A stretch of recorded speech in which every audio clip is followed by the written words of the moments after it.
सो हे guys, welcome. तो Spurs beat City 2-0 at Etihad at their home. बहुत ही massive win for Spurs और बहुत ही disappointing result for City. Last match के बाद वे सिटी बीट वुल्व्स 4-0।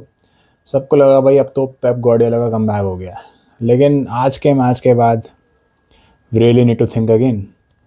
तो लाइनअप कुछ ऐसा था दोनों टीम्स में।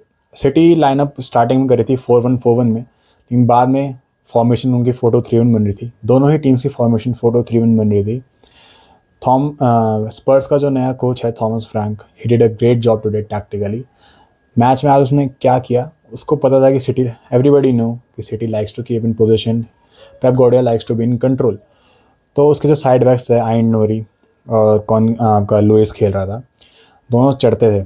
थॉमस फ्रैंक ने क्या किया, उसकी स्टार्टिंग थी 4-2-3-1 में, लेकिन जब सिटी पे बॉल आ रही, जब स्पर्स पे बॉल आ रही थी उनके थर्ड, मतलब डिफेंसिव थर्ड में, वो फॉर्म कर रहे थे 4-2-4। डबल पिवट में आपके जा रहे थे बेंटोकुर और Palhinha. Palhinha had a great match today, man of the match था वो आज के मैच का। तो वो 4-4 बना रहे थे and they were playing long ball type खेल रहे थे। देवर वो अपने सिटी के प्लेयर्स को अपनी तरफ खींच रहे थे, और जैसे ही वो आ रहे थे they were trying to do long balls, क्योंकि जो उनके आगे के चार थे, चारों ने, जो उनके चार सिटी के चार डिफेंडर्स थे, उनको पिन करा हुआ था। सिटी आजकल हम देख रहे हैं कि पेप इज़ प्लेइंग देम, हाईलैंड खेल रहा है पेप आजकल डिफेंस में। तो डिफेंस में उनका मतलब पीछे था नहीं, बिल्कुल सेंटर में था, एंड उनके जो चारों के चारों अटैकर्स थे उन्होंने पिन करा था डिफेंडर्स को, ताकि वो आगे ना आ पाए, अटैकिंग थर्ड में ना आ पाए। जैसे स्पर्स पे बॉल आ रही थी, they were playing long balls and they were hoping कि एक दो टच होंगे, वन टच होगा और ठीक है काउंटर से निकल जाएगा बॉल। और हमने जो पहला गोल देखा जो ब्रेडन जॉनसन ने मारा है, वो बिल्कुल सेम वे में आया है। ठीक है, लॉन्ग बॉल डाली, कुडूस पे लॉन्ग बॉल डाली, उसने एक हेडर लिया, रिचार्लिसन पे ball I and they were through. फिर रिचार्लिसन ने थ्रू बॉल डाली एंड जॉनसन का गोल। तो यही थॉमस फ्रैंक ने बहुत ही टैक्टिकली बहुत ही बढ़िया काम किया है आज। और दूसरा गोल तो, और उस गोल के बाद मोमेंटम पूरा चेंज हो गया। फर्स्ट हाफ में सिटी अच्छा भी खेल रही थी, देवर keeping position, they're looking good, अच्छा खेल रही थी, लेकिन जैसे ही गोल पड़ा उसके बाद पूरा मोमेंटम स्पर्स की तरफ शिफ्ट हुआ एंड स्पर्स ने बिल्कुल हाई प्रेस करना शुरू कर दिया।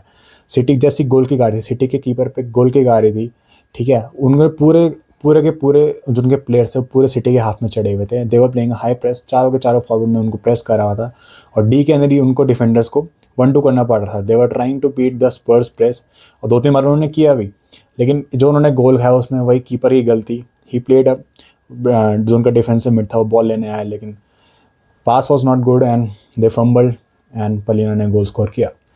और इनसे फर्स्ट हाफ में 2-0 हो गया था, एंड उसके बाद तो स्पर्स ने अपना काम कर दिया था। एंड सेकंड हाफ में city kept most of the position, उनके पास करीब 61% पोजीशन था, and Spurs were playing in a low block and it worked, definitely it worked. बाकी अगर बात करें गेम्स की, तो स्पर्स ने डिफेंडिंग बहुत अच्छी की। सिटी को हमने देखा कि वो राइंडर्स और गोंजालो रैमोस कह रहा मैं, जो दूसरा था, दोनों डबल पिवट में खेल रहे थे। चर्की बहुत ही अटैकिंग उसमें था, लेकिन चर्की को भी आज उन्होंने बहुत ही आइसोलेट किया है स्पर्स ने, उसकी वजह से बहुत ही क्रिएटिविटी कम हुई। फर्स्ट हाफ में मार्मूश के पास बहुत चांसेस आई थी, वो थोड़ा क्रिएट भी कर रहा था, लेकिन उसके बाद से they were not looking good. Second half में सिटी ने बहुत ही गंदा खेला है। आज रॉड्री भी वापस आया थोड़ा, लेकिन उतना इम्पैक्ट डाल नहीं पाया। तो देखते हैं कैसा खेलती है। अगर सिटी ऐसा ही खेलने वाली है तो बहुत ही टफ हो जाएगा उनके लिए आगे। एंड पेप गार्डियोला है भाई, कोई नहीं, कुछ ना कुछ तो करेगा। बाकी स्पर्स के लिए कॉन्ग्रेचुलेशंस, ग्रेट गेम। स्पर्स फर्स्ट आ चुकी है भाई अब, लेकिन देखते हैं चलो क्या होता है। So bye bye guys, see you, thank you for watching.